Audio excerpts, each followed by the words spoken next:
पिया हर साल बरत हम करती की छठी घाट संगे जयती।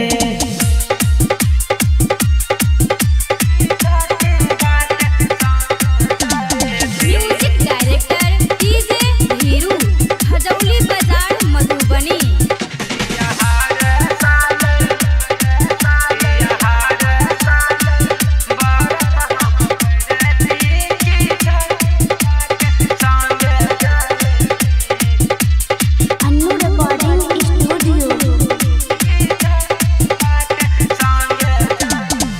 गायक गोबर सा घाट निपबैती, दोनों प्राणी मिलके डाली सजैती।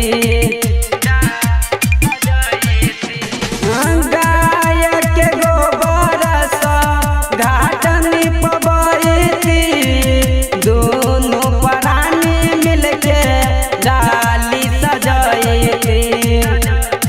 पिया मानवा के शारदा पुरैती की छठी घाट संगे जयती।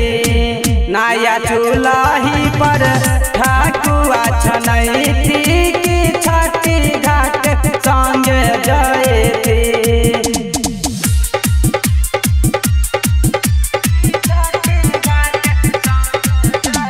म्यूजिक डायरेक्टर डीजे धीरू, हजौली बाजार मधुबनी।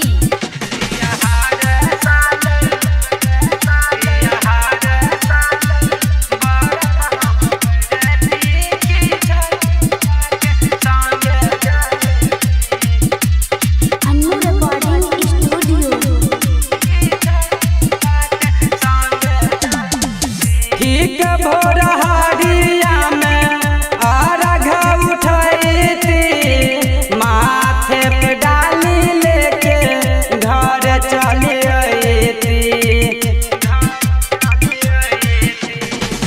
ठीक भोर हरिया में अर्घ उठैती, माथे पे डाली लेके घर चली अइती।